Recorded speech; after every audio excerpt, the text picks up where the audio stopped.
All right, welcome back to the Nexus podcast, day 2 of Black Hat, and I'm here with Noam Moshe. This is what 3 years in a row we've done one of these, maybe more. 3 years in Vegas. I think we did one in Europe as well. Yes, you're right. How you doing? Yeah, doing good. Black Hat is like full of cool, amazing people, and it's a lot of fun. Yeah, it's definitely my favorite show of the year for sure. And as we're talking, your talk was a little less than 24 hours ago. I'm sure there's a little relief there that you're done, and well, at least till DEF CON. Yeah, exactly. We have the DEF CON talk as well. Right. So I don't get too long of a break. So. It's a fun show though, and I mean it's a perfect audience for what Team 82 does. So. Yeah, I think Black Hat is like right in our ballpark. Sure. And DEF CON as well. I mean, it's different communities. Some of it collide, some of it is different. So it's always fun being in both. Right. So, all right. So let's talk about the research that went into your talk yesterday. Basically, hacking the platform around a very popular video surveillance vendor called Axis Communications. There's a whole disclosure process. So before we talk about like the technical details, there was a point you made at the end of your talk about how a lot of Chinese companies sell a lot of these cameras and this surveillance equipment, and it's getting banned. And I think it's really interesting that you guys kind of looked at this platform, because I think this work needs to start happening if these very popular Chinese products aren't available anymore for a lot of companies in the West. Yeah, exactly. I mean, that at the end of the day, that's what triggered our research. We noticed that more and more companies, different equipment, devices are getting banned from being heavily used. Right. And we thought to ourselves, okay, that's probably leads to a very small option group for each company. And this is why we have big companies that are deployed in dozens and like thousands of different organizations out there in the world. And by identifying vulnerabilities in this centralized point, basically what's left for users to choose from, you are able to gain huge impact from only one vulnerability chain.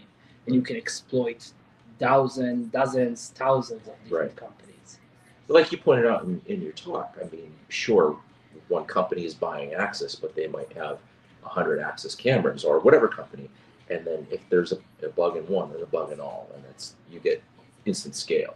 Exactly. And I mean, usually I try and take a look at this centralized platform that basically are supposed to manage your fleet of devices. Right. And then if you are able to exploit and take over the centralized platform, you immediately gain the keys to the kingdom, and you are the owner of all the devices that it in turn manage, which is super cool, super relevant for attackers, and this is how they behave and how they think. Yeah.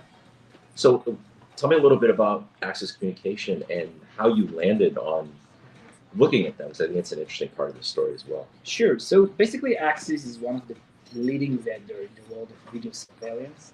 They are aiming mainly at the enterprise grade of equipment, meaning it is not a home user camera.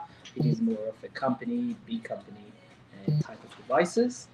And because they are aiming at companies that will have a fleet of devices, not just one IP camera that is viewing my living room, but instead it is like different physical location, warehouses, offices, floors, you name it, then we need to have a centralized location to manage and control and actually consume the video feed of our entire camera fleet. And this was exactly what we targeted.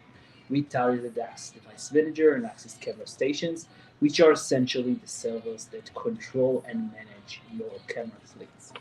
And in the process, we discovered a very unique, very proprietary, undocumented protocol that is used to communicate between the client and server of these kind of services in Axis. This protocol is called Axis Remoting, and we managed to uncover the very cool vulnerability chain that enables full pre-auth remote code execution on the server.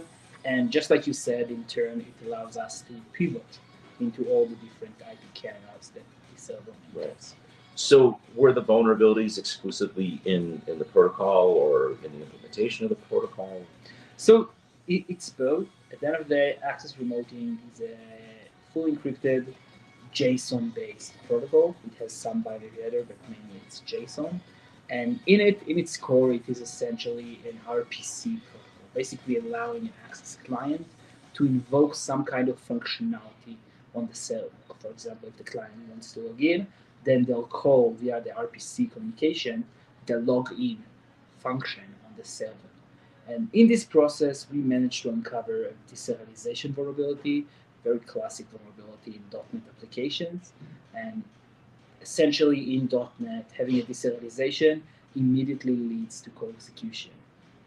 There's no need for known gadgets, stuff like that.